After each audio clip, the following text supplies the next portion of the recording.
last round of group matches at the 2023 Africa Cup of Nations in Cote d'Ivoire will be kicking off today.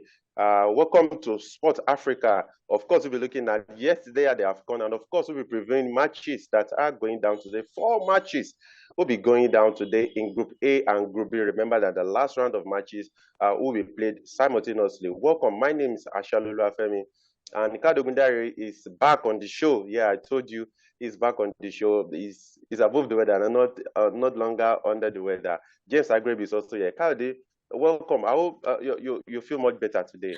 Yeah, thank you very much, Femi. I feel better. I feel great. And I thank everybody who has asked about me. All right, okay. But I saw someone that looks like King Cote d'Ivoire. We'll talk about that much later. James, welcome to the show. Yeah, thank you, Femi. Happy to be on today's edition, and happy that Coyote is back with us. It's always exciting when we do the job. Yeah, we miss him. We miss him so much. Yeah, he's our guard lad. Okay, let's look at the games yesterday. DRC Congo versus Morocco. Kyle, I welcome you back with that. Did you see that coming? We thought it was going to be an easy walk in the park for the Moroccans. 1-1 it ended.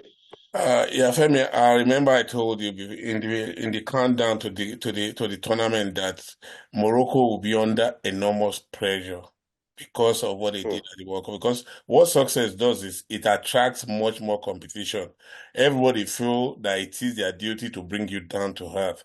So I saw the game, and in fairness to DR Congo, they actually did acquit themselves creditably. They did not just roll down on the floor for Morocco. They took the game to Morocco, and they could have, on occasion, edged the game on the balance of play. For me, I think it was a good game. Like I said, Morocco also did well. Let's not take that away from them. But if they had thought they were going to win a second game in a row, yesterday they failed at that. They met in the Congo, a team which showed that fine, they could roll it with the toughest of them all, and that for me, that's part of the reason why I think so far this AFCON has been an unqualified success. I like that adjective, James. Let's look. I think yesterday DRC they exposed some form of weakness, I should say, that we've not seen in this Moroccan side since the World Cup in 2022, because I saw barrage of attack until they got that goal. Yeah, Femi, even in the first half, DRC even missed it. So it means the Cedric Bakambu scored that penalty. Yeah, exactly. So it was a tough one for Morocco. I told you even before the competition started, Femi. I remember I told you that this competition is going to be a very tough one for Morocco. The World Cup and the AFCON, they are two different things. Just like what Coyote said, when you achieve certain success, everybody will come all out on you. I remember when the Super Eagles won the Atlanta Olympics gold medal. At that period, any Nigerian team that whether be it the under 17, under 20, any team that they lose to, there's always celebration. But when the Nigeria Flying Eagles when they played the Chad, that's why the fact that Nigeria won the first leg 5-1, they lost the second leg 2-1. There was celebration by the Chadians because they defeated Nigeria because of the Atlanta. So, Morocco, that's the price they have to pay for their World Cup, So I told it fun like the DRC, the Congolese side, they came all out. They were dogged. They were ready to do everything. Their first game, they didn't get a victory, and they needed to bounce back. But the draw is not a bad one for them too. I mean, it's not the biggest team in Africa, Senegal. For them, just for them now to rally around and see how get a victory final game. Oh, okay. Kyle, this group is going to be very tight. We have several groups that results are showing that it's going to be a very, very tight ending one. Because particularly in this group, we have Morocco. Morocco, they have 4 points. Then we have Zambia. Zambia, of course, they also have 2 points. DRC also have 2 points. Only Tanzania, have just a point. It's going to be very, very, very, very, very tight at the end of the day. Yeah, Femi, and it speaks to the competitiveness of this AFCON that I think in virtually all the groups going into the final game, everybody still has an outside chance of qualifying for the next round. That should tell you something because if, I think, yeah, if Guinea are in Group A, they have three. They don't have a point. Guinea-Bissau, sorry, they don't have a point. But yet, they could, if things go their way, they could potentially also go through mathematically. So that shows you how competitive this competition has been. But going back to the group you referenced, I think the team that's impressed me the most will be Tanzania. They may not have anywhere to go. They failed out of naivety because I saw that game, in their head, they had already won that game. That was a mistake they made, that they had already won the game in their head. They were already celebrating mentally. And when you play against a team that's technically better than you, who has better talented players, you don't ease off the accelerator until the final whistle. That they did not do. They allowed them to come back into the game. Pat Sindaka got that header, and it was what could have been their first AFCON win in history. They let it slip through their hands, but they have impressed me. Even when they lost to Morocco in their first game, I saw flashes in that team that they could also become in another few years. They could become what Cape Verde is to some teams now. So for me, I think, like I said, let's wait and see what happens. Eventually, whatever happens in this group, whatever happens would have been entertained by all the 4 teams in this group. Okay, of course. Even if you've been following foreign newspapers, what they have been saying, particularly about African football, is the development. Even yesterday, in the pre-match press conference between Cape Verde and Egypt, Mohamed Salah was talking about the level of competition at this AFCON that is such that has never been seen before. Exactly. James, let's talk about Zambia, Tanzania 1-1. It ended. The Tanzanians, like how they said, they could have recorded their first victory. They had a one-man advantage, but they just couldn't take it. They went ahead early in the game against expectation, like we used to say. But again, they just couldn't hold it. And now the Zambians, of course, so I'll be asking you 2 questions in one. The Zambians, they've not been able to keep a clean sheet in 5 matches. They've also continued to be vulnerable at the back. Where does this this result leave these 2 teams, James, as they also go into the final round of games in their group? Yeah, for me, I think Tanzania will be hitting themselves hard because that was a very good opportunity. A goal ahead and a one-man advantage, but they just couldn't see it out. I think naivety set did them in. They just couldn't see out the game. I mean, an experienced side would have, gone about, the way you go about things like this. But they kept playing. They didn't even know when to slow the game down. They didn't know when to feign. Like I always say that sometimes you just have to feign injury. You just have to do things to kill the time, to dampen the morale of your. But they kept playing like the way they started, and it suited the Zambians. High tempo. They were the one chasing the game. So the Tanzania couldn't do things to at least slow them down, frustrate them. And the moment you start allowing teams to start swinging in balls into your 18, I mean, you are creating chances for them to score, and that was what Daka did yesterday. Brilliant header. So for me, it's advantage Zambia. Fine, they've not been keeping clean sheet, but I mean, they are not losing games. Sometimes you just have to be, about how you go about these things. It's a good thing that they didn't play against a very strong African strong side. It's Tanzania, so they managed to get back into the game. So it's all for them to play for now in the final group game. Okay, of course, we have Morocco. Morocco will be taking on Zambia, while, of course, DRC will be taking on Tanzania. Kyle, I've heard the story of the prodigal son, but apologies. I think I saw the manifestation on the pitch yesterday in Namibia. Namibia had flurry of chances to even score as many as probably 2 goals before South Africa to delay. And they got severely punished for their wastefulness. 4-0 it ended in favor of South Africa. We thought this was going to be another Kusafa derby, but it ended up being just a one-way traffic. Yeah, the chances that you referenced were chances that any technically good team would have taken. And it still puts a question mark on South Africa's ability, Femi. I must not deceive you. They could tend, yeah, I've seen a lot of reports about how superb they were. They won 4-0. Their media is already saying they have won with the highest margin so far. And then I just looked and I laughed. And when will this change? When will these people change? They are just like the English media. Beating Namibia is not exactly the same as beating the heavyweights. No disrespect to anybody. This South African team is not, in my opinion, is not even as strong as the South African team of 2019 that played in Egypt. I must tell you, Femi, if they play against a decent side, I'm not saying the Namibians are not decent. If they played against a more technically savvy team, they are going to run into a lot of trouble.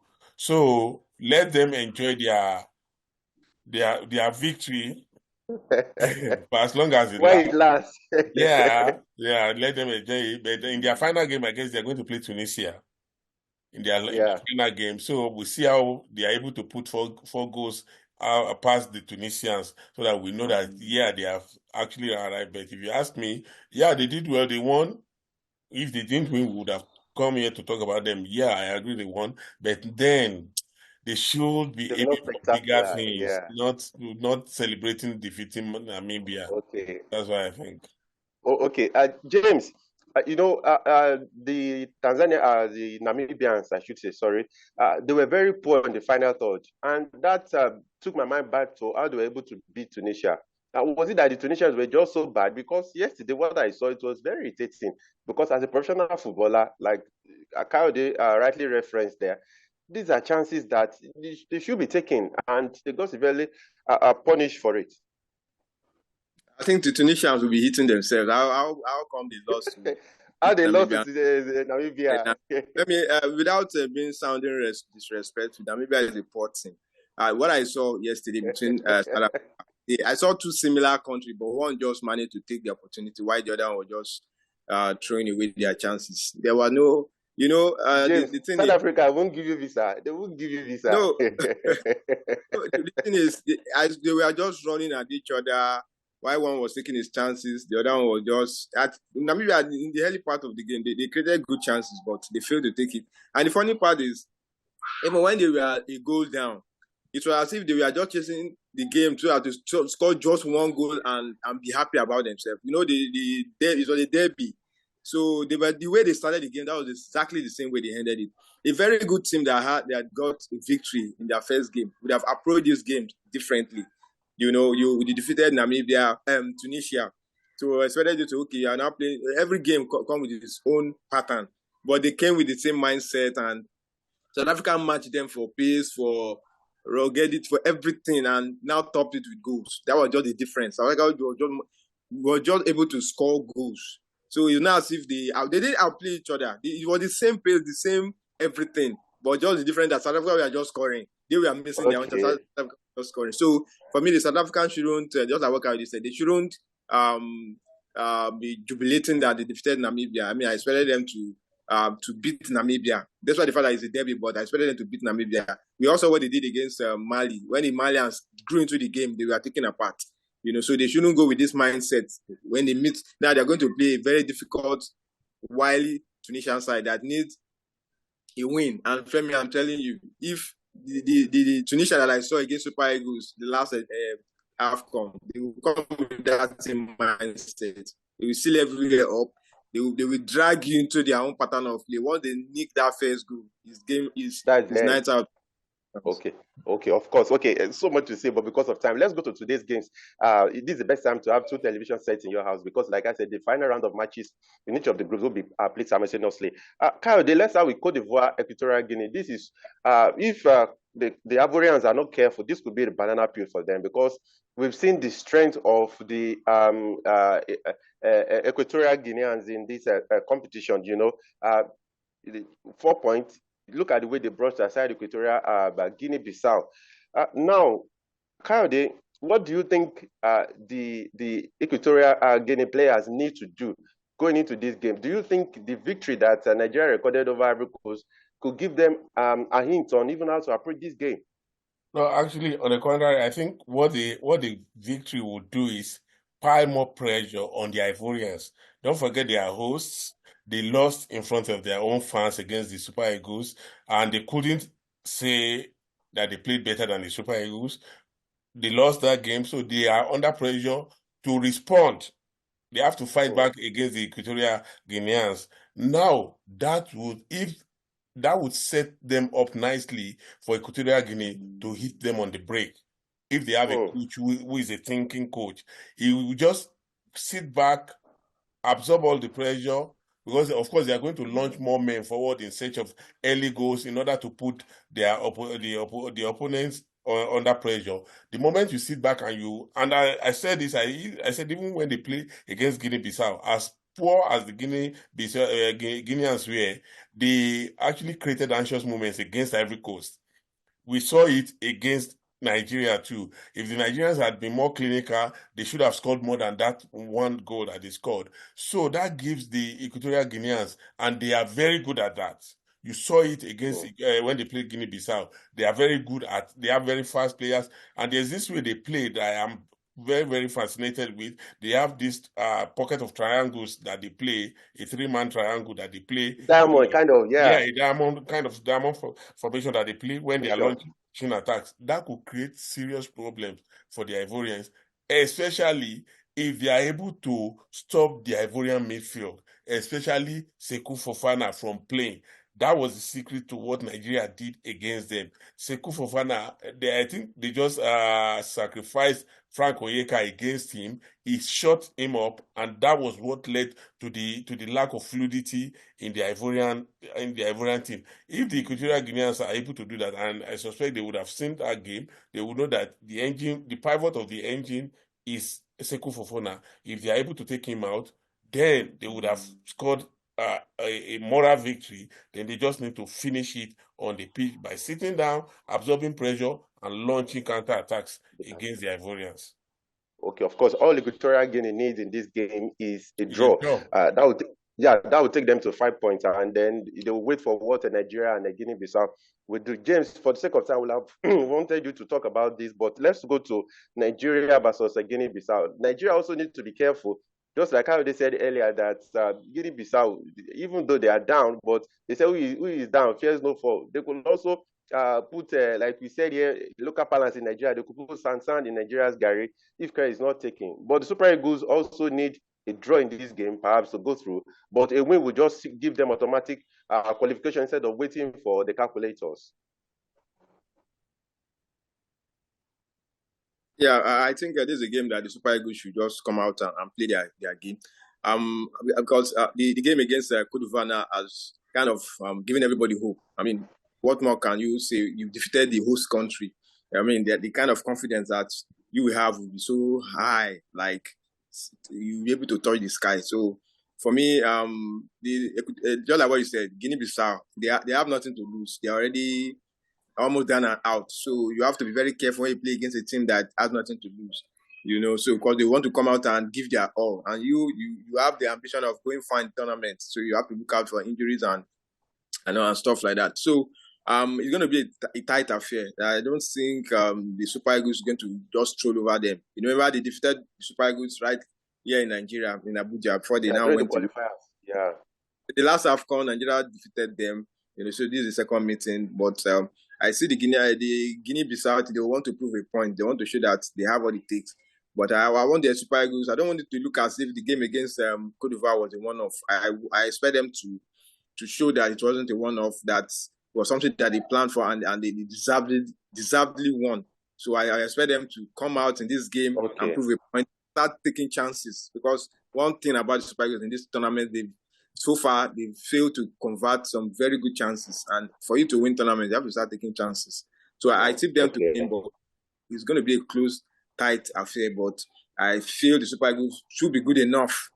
With what we saw against Cote d'Ivoire, should be good enough to take this one.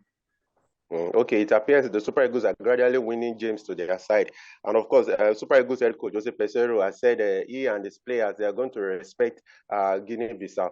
Kayode, let's go to Mozambique versus Ghana. You were not around when we talked about the Egypt versus Ghana. It was a classic. Mame Kudus just showed that he is a star for the Black Stars. Kayode, the Black Stars have all to do in this game. Else, a point or a defeat will mean a trip back to Accra straight away. Yeah. And it's so funny that they are in this kind of situation. 1 point from 2 games, they need a win. Femi, if they have to buy a win, they must get a win.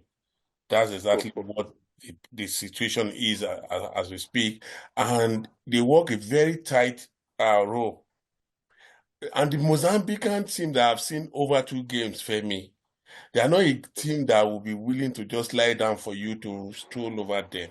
No way. They are not going to roll down on them for anybody. Now the group is set up in such a way that Cape Verde are already through.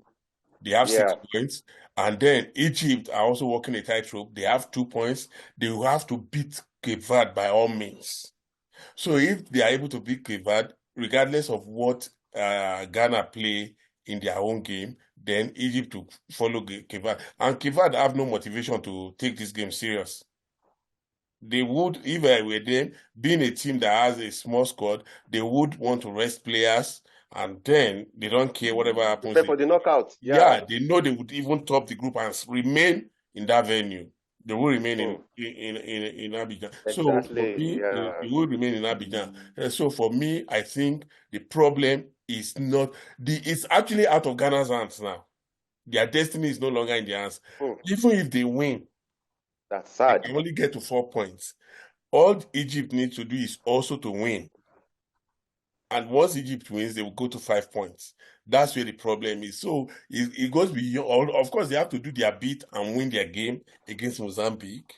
Then they will now have to wait and pray that best placed team Egypt favors them. Egypt will play. But as it is now, it is no longer in their hands. They don't have it. Of course, they could still go through. If they win, they could go through as one of the best third place teams. But that's why I said it's no longer in their hands. It's not in their hands. They will have to wait for results in other groups too before they go through. But hopefully with 4 points, if they win, they should be able to pick one of those 4 spots. What the negative side is that they are going to play one of the stronger teams too in the next round. So, like I said, it's not looking very, very good for Ghana. James, let's talk about Ghana because of how critical this is for the Black Stars. We talked about this during the build-up, during our countdown to the AFCON. And of course, sadly, like how they has rightly pointed out, it is playing out right in front of our eyes. If the Black Stars do not qualify, I think Christopher should not even bother to go back to Ghana. He should just go back to England, and then his things will be sent to him over there in the UK, because it is sad with all the talent in the Black Stars. Now, for instance, their game against Egypt, if Mame Kudus hadn't come in or recovered in time, we don't know. Maybe by now we'll have been saying the Black Stars are playing the dead rubber game of no consequence. Femi, it's not looking good for the Black Stars, because the way everything is now, it's like without Kudus, they cannot function. He was the star man in the game against Egypt, so which means I didn't really play that. I didn't really play that game. We would have lost that game. That was what the whole team points out, that if Kudus was not on the pitch, because he didn't play against Cape Verde and they lost the game. He played. He did his bit. The other players started to sell the team out. That I'm talking about the mistake from Bukari and Inaki Williams. Yeah. So, and the sad part again there is the Black Stars, they don't score a lot of goals, because at the end of the day, even though they get 4 points, sometimes goals might still come into play. I used to tell you that they always struggle when it comes to goals. Check out their qualifiers. So maybe by the odd goals, 1 goal, 2-1, 1-1. So sometimes you just have to learn how to put away chances, because if they eventually end up in the third best place situation, Femi, a lot of things will come into play. Goals might even be the main factor, which the only comes to that issue. So let's just wait and keep our fingers crossed and see how things pans out. But it's not really looking good. When at the end of the day, your own destiny is not in your own hands. I mean, you play your own part, then you're waiting for other teams to do you a favor. I trust the Egyptians, they will go all out against the Cape Verde. You go to the Cape Verde, they don't have anything to play for. They already topped the group. So it's now for them to try out tactics, give the other players a run in the competition, to have the feel of the competition. Egypt will go all out. If they win, fight. They just need any margin of victory. Okay. Until they are goals. They just need to win and take them to 5 points, and they come second in the group.